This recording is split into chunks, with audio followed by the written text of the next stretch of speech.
जय हिंद मित्रों, आप देख रहे हैं जीएस गुरु, जिसमें आज हम खंड शिक्षा अधिकारी के लिए पेपर को सॉल्व करा रहे हैं, जो आपके लिए बेहद उपयोगी है। अगर आप हमारे चैनल पहली बार जुड़ रहे हैं तो हमारे चैनल को सब्सक्राइब करिए। अगर चैनल आपको पसंद आए तो उसको लाइक करिए और ज़्यादा से ज़्यादा शेयर करिए। तो चलते हैं पहले सवाल की ओर। तो पहला क्वेश्चन है कि विभिन्न प्रकार की मिट्टियों की जल धारण क्षमता का घटता हुआ क्रम है। जल धारण क्षमता का घटता हुआ क्रम है।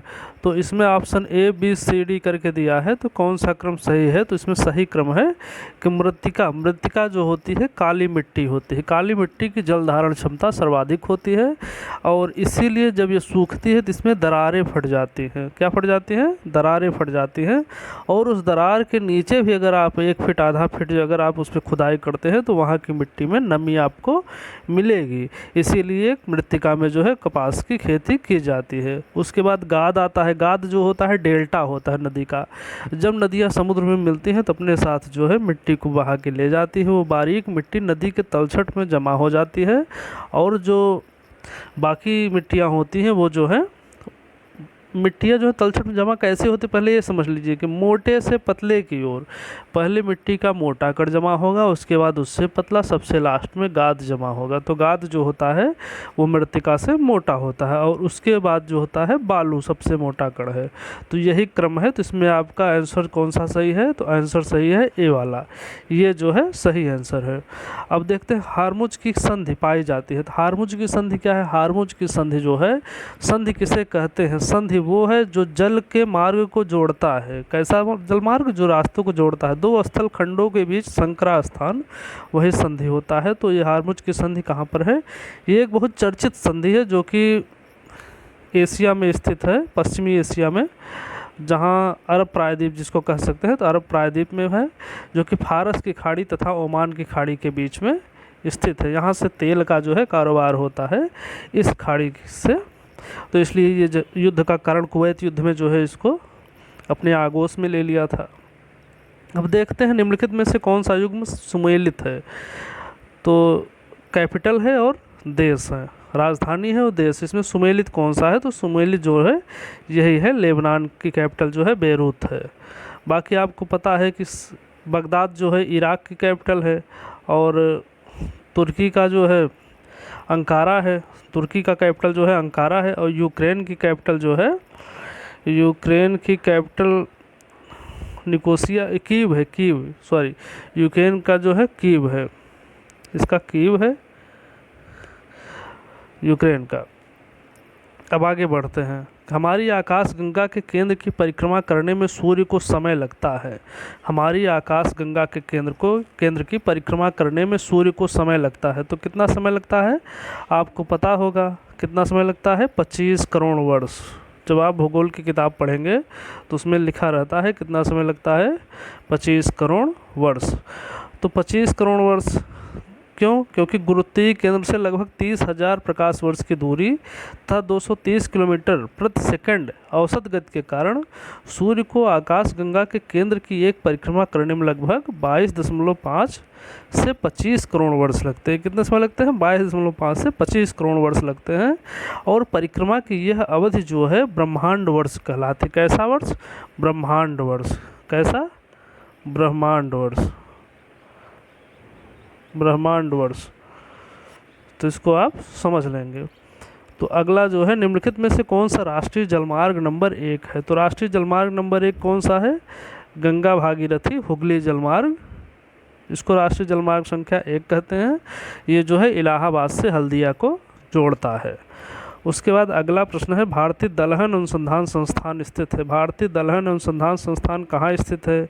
तो ये जो है कानपुर के कल्याणपुर में स्थित है। कहाँ? कानपुर के कल्याणपुर में। कभी कभी कल्याणपुर ही आपको दे दिया जाएगा, तो आपको ये पता रहना चाहिए। उसके बाद जो है आगे बढ़ते हैं। तो आगे कौन सा है? भारत में कौन से 2 राज्य सबसे बड़े पैमाने पर लौह अयस्क से संपन्न है? लौह अयस्क से क्या है? संपन्न है। तो ये राज्य कौन से हैं? तो ये राज्य हैं, इस ऑप्शन के हिसाब से राज्य जो है मध्य प्रदेश और उड़ीसा हैं। कौन से राज्य हैं? मध्य प्रदेश और उड़ीसा हैं। अब आगे चलते हैं। जबकि जो है अगर मिनरल ईयरबुक 2018 देखेंगे तो पहले पे मध्य प्रदेश है और दूसरे पे बिहार है। पहले पे कौन सा है? पहले पे उड़ीसा है, दूसरे पे जो है मध्य प्रदेश है, तीसरे पे बिहार है। तो ये जो है मिनरल ईयरबुक 2018 के हिसाब से, बाकी इस ऑप्शन के हिसाब से मध्य प्रदेश और उड़ीसा है। अब देखिए निम्नलिखित में से कौन सा युग्म सही सुमेलित नहीं है? तो कौन सा युग्म जो है सही सुमेलित नहीं है, तो इसको जो है आपको करना है। तो इसमें जो है प्रवर्तन निदेशालय 1956 में गठित नहीं हुआ, भ्रष्टाचार निरोधक कानून 1985 में गठित नहीं हुआ था, ये जो है सही सुमेलित नहीं है। बाकी केंद्रीय अन्वेषण ब्यूरो ये 1963 में जो है स्थापित हुआ था। केंद्रीय सतर्कता आयोग 1964 में, प्रवर्तन निदेशालय 1956 में, ये तीनों सही हैं और ये जो है सी वाला ये जो है गलत है। तो आपका उत्तर क्लियर है। अब आगे देखते हैं कि जिला न्यायाधीश शब्द संविधान के किस अनुच्छेद में है? जिला न्यायाधीश संविधान के किस अनुच्छेद में है? तो आपको पता होगा अनुच्छेद 233 से 239 तक जो है जिला न्यायालय है। तो अनुच्छेद 233 में जो है जिला न्यायाधीश का जिक्र किया गया है। भारतीय संविधान के भाग 4 के अध्याय 6 के अनुच्छेद 233 के तहत जो है जिला न्यायाधीशों की नियुक्ति का प्रावधान है। तो आपका ये क्लियर हो गया। उसके बाद देखते हैं हाल ही मरुस्थलीकरण के विरुद्ध संयुक्त राष्ट्र कन्वेंशन के पक्षकारों का 14वां सम्मेलन कोप 14 कहाँ संपन्न हुआ था? ये ग्रेटर नोएडा में हुआ था। ये पीसीएस 2019 में आया हुआ प्रश्न है, तो ये आपको याद रखना है। उसके बाद मैथ के सवाल हैं, जिसको सॉल्व कराना है तो उसको जो है आप सॉल्व कर लेंगे। हम जीएस को देख रहे हैं। आर्थिक समीक्षा वर्ष 2018-19 में वर्णित ब्लू स्काई थिंकिंग, नीले गगन के समान विस्तृत विचारधारा शब्द निम्नलिखित में से किससे संबंधित है? नीले गगन के समान विस्तृत विचारधारा किससे संबंधित है? किससे संबंधित है? इसमें क्या क्या दिया है? कृत्रिम बुद्धिमत्ता दिया है, न्यायिक सुधार दिया है, डाटा निर्देशित आर्थिक विकास दिया है एवं रचनात्मक विचार युक्त आर्थिक नीति निर्माण दिया गया। तो यही जो है रचनात्मक विचार युक्त आर्थिक नीति निर्माण जो है सही है। अब आगे देखते हैं 17वां क्वेश्चन। निम्नलिखित में से कौन सी भारत में मुद्रा आपूर्ति की सर्वाधिक तरल माप है? सर्वाधिक तरल माप, सर्वाधिक तरल मुद्रा जो होती है M1 मुद्रा होती है। M1 मुद्रा जो होती है उसे सर्वाधिक तरल मुद्रा माना जाता है। तो M1 के ऊपर टिक कर देते हैं, M1 जो है सर्वाधिक तरल मुद्रा है। उसके बाद बात करते हैं अगले सवाल में, भारतीय रिजर्व बैंक RBI का राष्ट्रीयकरण किस वर्ष हुआ? तो RBI का राष्ट्रीयकरण जो है 1949 में हुआ था। RBI का राष्ट्रीयकरण कब हुआ था? 1949 में हुआ था। और अब अगला क्वेश्चन देखते हैं। अगला क्वेश्चन देखते हैं, शीतकाल में जब झील के ऊपरी सतह का पानी बर्फ में बदल जाता है फिर भी जलीय जंतु जीवित रहते हैं। क्यों जीवित रहते हैं? क्योंकि पानी का घनत्व 4 डिग्री सेल्सियस पर सबसे अधिक होता है, जिससे बर्फ़ की ऊपरी सतह के नीचे जो है पानी रहता है। पानी के ऊपर बर्फ़ जमी रहती है, लेकिन बर्फ़ को जब हटाएंगे तो उसके नीचे जो है जल रहेगा। इसीलिए जलीय जीव जो है उस जल से ऑक्सीजन ग्रहण करके जीवित रहते हैं। अब अगले क्वेश्चन पर चलते हैं। तो अगला है, अपाचे AS-64E हेलीकॉप्टर की क्षमताओं में शामिल है। क्या शामिल है? उपयुक्त सभी शामिल हैं। दागो और भूल जाओ प्रक्षेपास्त्र भी ये है, टैंक रोधी प्रक्षेपास्त्र भी है, हवा से हवा में मारक प्रक्षेपास्त्र भी है। प्रक्षेपास्त्र किसे कहते हैं? जिस शस्त्र को फेंक करके हमला किया जाता है, जिस हथियार को फेंक करके हमला किया जाता है उसको प्रक्षेपास्त्र कहते हैं। प्रक्षेपास्त्र मतलब फेंक कर चलाया जाने वाला, उसे प्रक्षेप अस्त्र कहते हैं। आगे देखते हैं, अक्टूबर 2019 में विश्व आर्थिक मंच ने भारतीय आर्थिक शिखर सम्मेलन का आयोजन कहाँ किया गया? क्या है सवाल? विश्व आर्थिक शिखर सम्मेलन का आयोजन किया गया। कहाँ किया गया? भारत में आर्थिक शिखर सम्मेलन का आयोजन किया। तो कहाँ पे किया है? इसको किया है नई दिल्ली में। कहाँ किया गया? नई दिल्ली में। उसके बाद अगला क्वेश्चन देखते हैं कि निम्नलिखित में से कौन सा देश 1 जनवरी 2020 से पेट्रोलियम निर्यातक देशों के संगठन 1 जनवरी 2020 से पेट्रोलियम निर्यातक देशों का संगठन ओपेक से बाहर हो गया। तो ओपेक से बाहर कौन हुआ? इक्वाडोर घोषणा कर दिया था, जो कि 1 जनवरी 2020 से ओपेक से बाहर हो चुका है। फिर देखते हैं, बहुधा समाचारों में रहने वाली वित्तीय कार्रवाई कार्यबल FATF का मुख्यालय कहाँ है? FATF का मुख्यालय कहाँ पर है? तो FATF का मुख्यालय जो है पेरिस में है। कहाँ पर है? पेरिस में है। अब देखते हैं कि वर्तमान स्थिति के अनुसार 24वां क्वेश्चन है कि वर्तमान स्थिति के अनुसार शनि के कितने चंद्रमाओं की खोज की जा चुकी है? तो शनि के वर्तमान जो है उपग्रह जो है 82 है। 79 उपग्रह थे, जिसके बाद 3 उपग्रह फिर से खोजे गए और ये कुल मिला के जो है 82 उपग्रह हो चुके हैं। अब अगला क्वेश्चन देखते हैं, मृगमारीचिका का कारण है। मृगमारीचिका का कारण क्या है? तो पहले आप समझिए कि मृगमारीचिका होता क्या है। मृगमारीचिका यह होता है कि जब गर्मी में, जैसे हम लोग एक जो है ऐसी हम उदाहरण दे रहे हैं जो कि सबको पता होगा कि गर्मी में जब आप किसी हाईवे पे चल रहे हैं या किसी ऐसी सड़क पे चल रहे हैं जो चिकनी सड़क हो, जब उसमें आप जो है बाइक चलाएंगे तो आप देखेंगे जो है कि आपके आगे ऐसे लगे जैसे बाहर सड़क पे जो है पानी गिरा हुआ है, रोड पे पानी पड़ा है।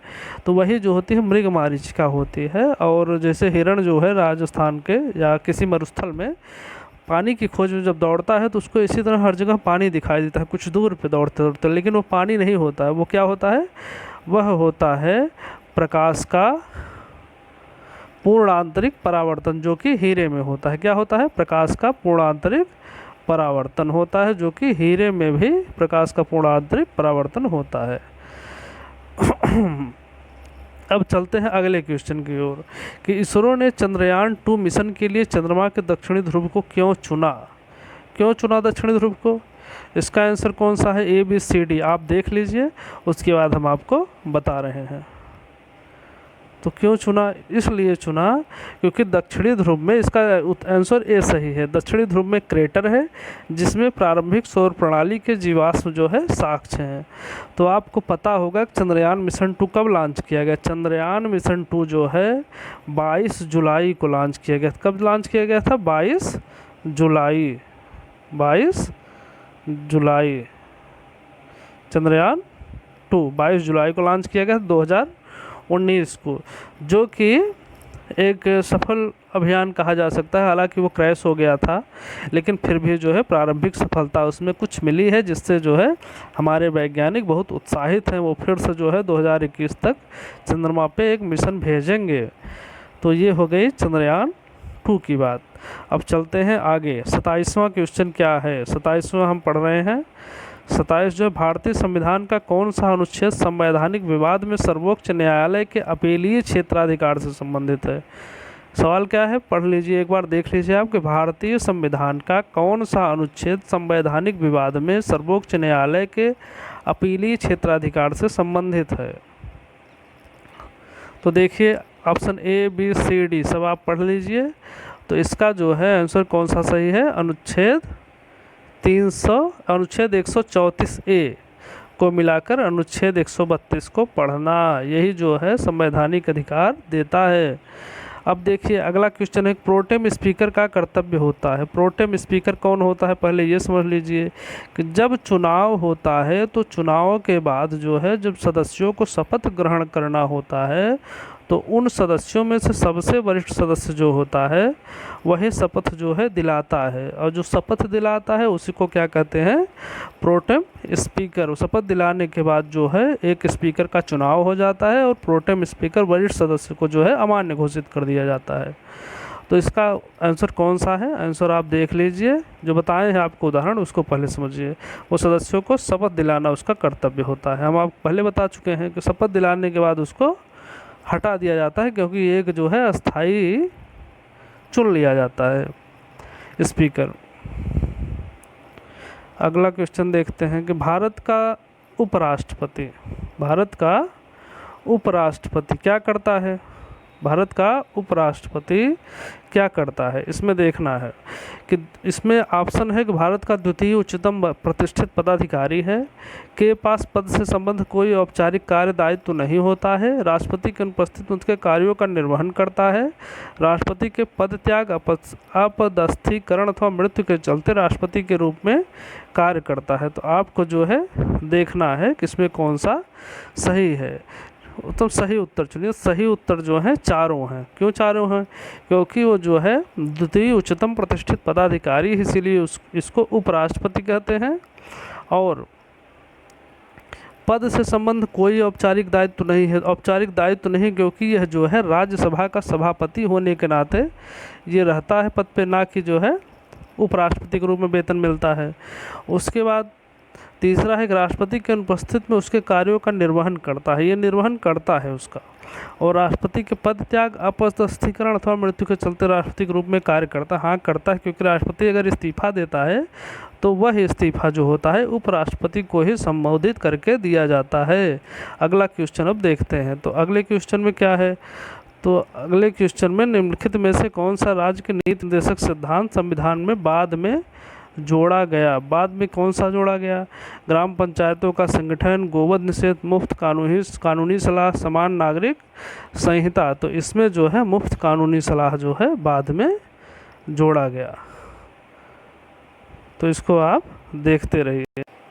तो अगला क्वेश्चन कौन सा है कि भारतीय संविधान के निम्नलिखित अनुच्छेदों में से कौन विधायन सत्ता पर पूर्ण नियंत्रण लगाता है?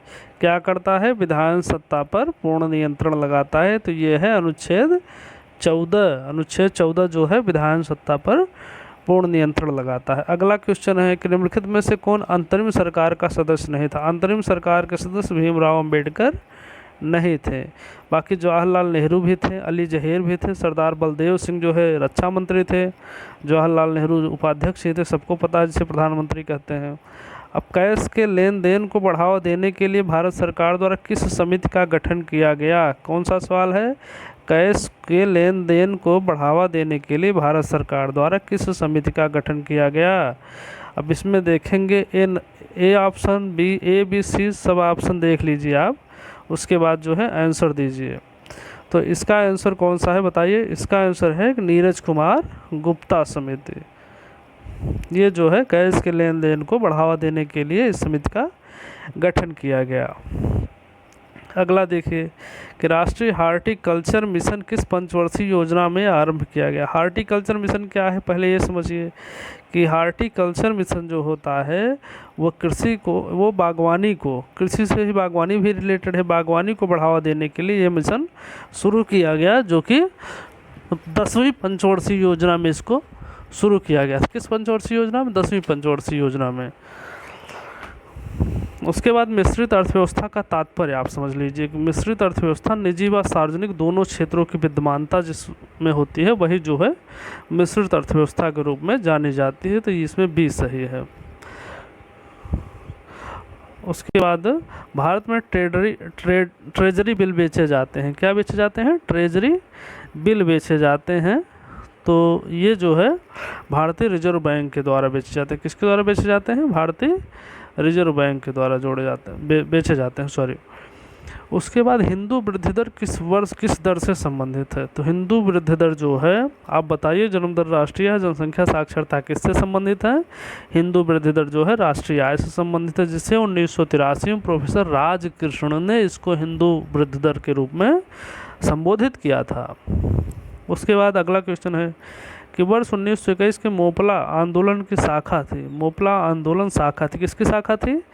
इसमें चारों ऑप्शन आप देख लीजिए, उसके बाद हम जो है आपको आंसर बताएंगे। तो पहला आंसर जो है, पहला ऑप्शन खिलाफत आंदोलन। तो मोपला जो थी वो खिलाफत आंदोलन की एक शाखा थी।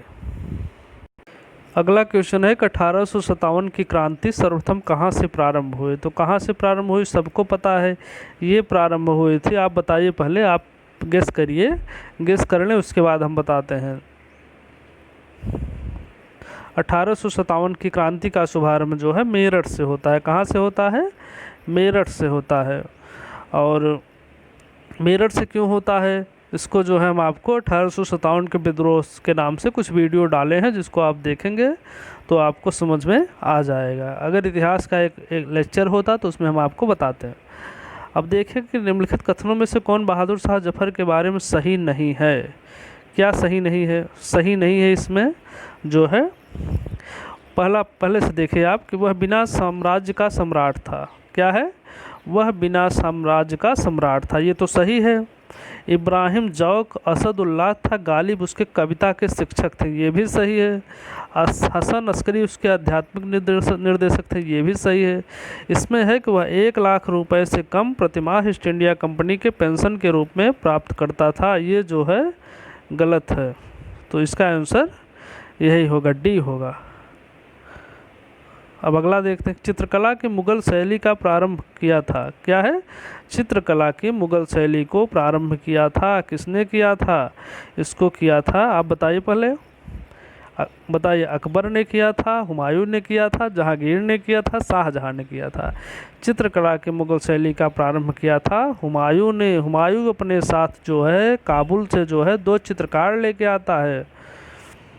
उन चित्रकारों का नाम तो भी हमको नहीं पता है, लेकिन 2 चित्रकार वो लेके आता है, वहीं से चित्रकला की शुरुआत होती है और वह चित्रकला के लिए अनुदान देता है। और अकबर जो है चित्रकला की उस प्रथा को आगे बढ़ाता है और चित्रकला से संबंधित एक महाविद्यालय को खुलवाता है। और जहांगीर चित्रकला जो है जहांगीर के समय में स्वर्ण युग में पहुंचती है। तो ये सब आपको पता होना चाहिए। अब अगला है सूची का मिलान करिए, सुमेलित करिए। तो इसको हम आपको सुमेलित कर दे रहे हैं, आप उसको देखते रहिए। इसमें है खाद्य उत्पादन में वृद्धि, हरित क्रांति है। दुग्ध उत्पादन जो है श्वेत क्रांति है। मत्स्य उत्पादन नीली क्रांति है। उर्वरक उत्पादन भूरी क्रांति है। तो इसी को जो है आगे बढ़ा के ऑप्शन में देख लेते हैं। तो ऑप्शन जो है कौन सा सही है? ऑप्शन ए सही है। ऑप्शन देखने की ज़रूरत नहीं है, वैसे मिलान कर दिए आपको। तो भारत में मृदा अपक्षय समस्या निम्नलिखित में से किससे संबंधित है? मृदा अपक्षय समस्या किससे संबंधित है? बताइए। नीचे दिए गए कोट दिए गए हैं, वेदिका कृषि, वनोन्मूलन और उष्णकटिबंधीय जलवायु किससे संबंधित है? मृदा अपक्षय, ये जो है वनोन्मूलन केवल 2 से संबंधित है। अब देखिए, किसी वस्तु का प्रतिबिंब मनुष्य की आंख में कहाँ बनता है? किसी वस्तु का प्रतिबिंब मनुष्य की आंख में कहाँ पर बनता है? तो ये मनुष्य की, बताओ कहाँ बनता है? रेटिना में बनता है। कहाँ बनता है? रेटिना में, जो काले रंग की होती है रेटिना, जिसको हम लोग पुतली कहते हैं, तो उसी में जो है मनुष्य का प्रतिबिंब बनता है। अब अगला देख लेते हैं, निम्नलिखित में से कौन हिमालय की चोटियाँ पूर्व से पश्चिम की दिशा में सही क्रम को प्रस्तुत करता है? पूर्व से पश्चिम की दिशा में सही क्रम को प्रस्तुत करता है। पूर्व से पश्चिम, तो सबसे पूर्व में कौन सा? नामचा बरवा, अरुणाचल प्रदेश के बॉर्डर पर, जहाँ से ब्रह्मपुत्र जो है तीव्र कटाव लेते हैं, बहुत तीखी मोड़ से मुड़ते हैं, वो नामचा बरवा है। उसके पश्चिम में आप आएंगे तो सिक्किम जो भारत का प्रदेश है, उसके कोने पे नेपाल के बॉर्डर पे कंचनजंगा है। और मध्य नेपाल में जो है माउंट एवरेस्ट है। उसके बाद जब आप उत्तराखंड में आ जाएंगे और पश्चिम में, तो जो है नंदा देवी पड़ती है। यही जो है पूर्व से पश्चिम का सही क्रम है। तो आंसर डी सही होगा। अब आगे बढ़ते हैं, आगे देखते हैं, भारत विस्तृत है। भारत क्या है? विस्तृत है। किन अक्षांशों के बीच? तो भारत जो है 36 डिग्री 6 डिग्री जो है 8 डिग्री जो है उत्तरी देशांतर से लेकर के 36 डिग्री उत्तरी देशांतर के बीच भारत स्थित है, जो कि उपयुक्त में से यहाँ पर नहीं है। तो यहाँ इसी को उत्तर डी होगा। अब आगे देखते हैं, हमारे राष्ट्र का उल्लेख किन नामों से किया जाता है?